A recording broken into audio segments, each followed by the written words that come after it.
Welcome back to the Navy Sports Magazine. Time to shed the light on the Navy rifle team right now with Josh Watson. You guys qualify for the NCAA tournament. A good win over John Jay before the GARC championships. Let's go back through this regular season, though, and obviously under head coach Mike Ante, you guys as a program have grown. You've continued to make progress.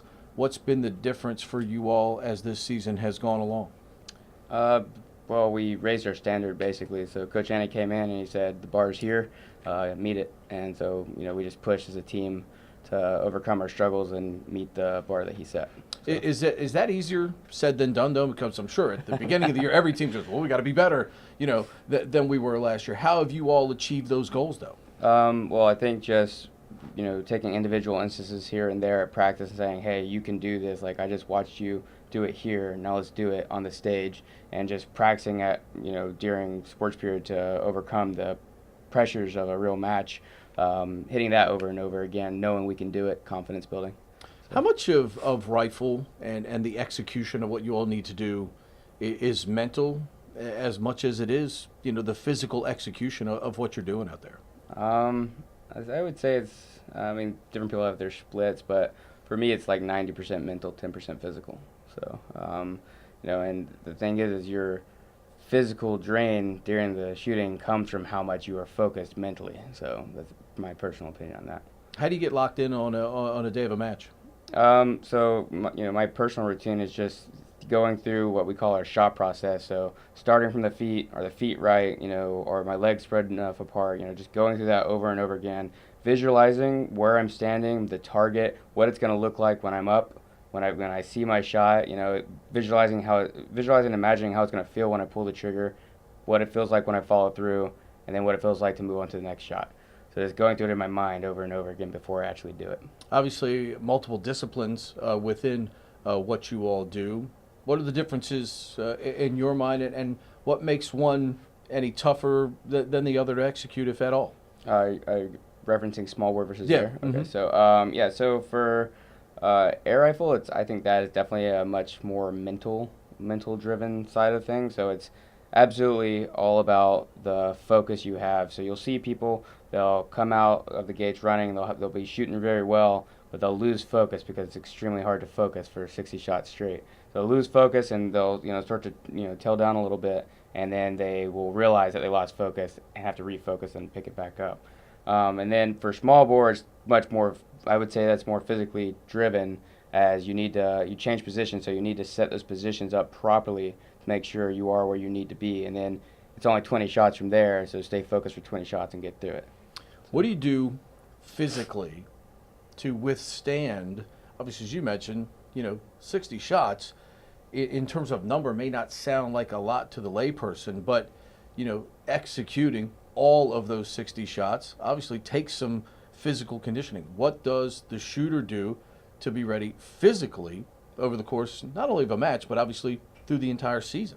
So I would say that it's kind of nice here that we have a physical fitness test that we also have to be ready for. So really just training for that helps a lot, but lots of core strength and lots of cardio. Those two things put together, help a lot with holding the rifle up, because that all comes from the core, and then making sure that your heartbeat's low enough. That's where the cardio comes in, and making sure that your breath pattern is slow enough to keep the heartbeat down. So I was gonna talk about that. I've read a couple of articles about from some of the national shooters, people that shoot in the Olympics and things of that nature, and they'll do a tremendous amount of breathing type exercises.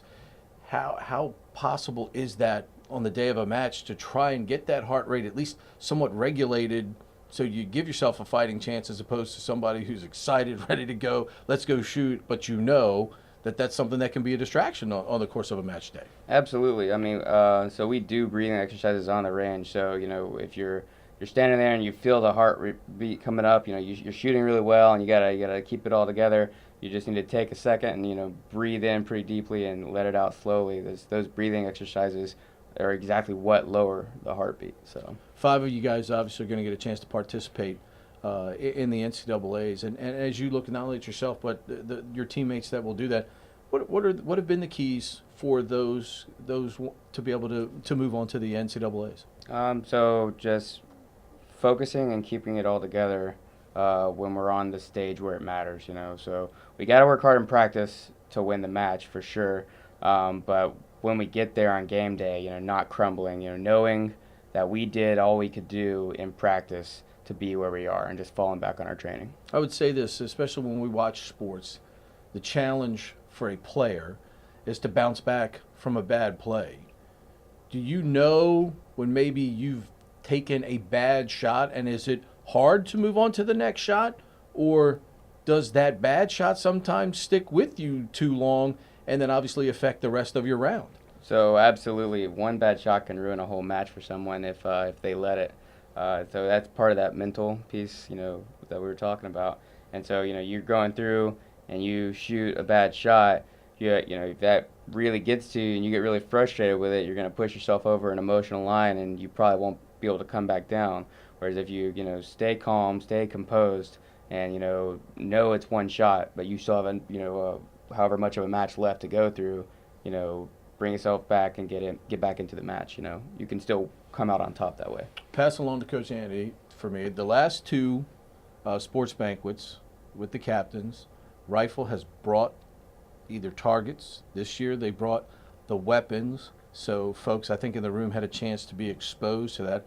I think it's terrific out-of-the-box thinking by your coach, so more people have an idea of what you all do, because I think there are a lot of people that on the surface they've never experienced it, so they don't necessarily understand what you all do and the type of weaponry you're dealing with. I think it's been fantastic, and it certainly piqued my interest in it. Like I said, I was reading some stuff and, you know, researching for our interview. I think it's fascinating what you all do. You know, I think everybody kind of, you know, thinks everybody picks up a 410, goes to a turkey shoot, hits the target. Let's get our turkeys at Thanksgiving and Christmas time. What you all do is an amazing discipline. It really is. What got you into that in the first place? I actually was pretty accidental.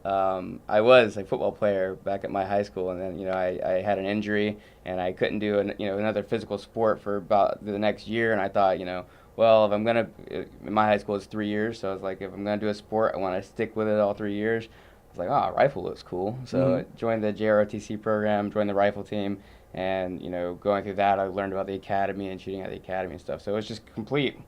You know, I thought shooting seems cool. Kind of actually the 410 turkey shooting thought came to mind. Sure. So. See, sometimes things just happen completely randomly. It's worked out, though. So. No doubt about it. You're going to get a great education as a result of that choice. Well done. Appreciate the time. Best of luck in the NCAAs. Thank you. Appreciate it. All right, Josh Watson joining us here on the Navy Sports Magazine.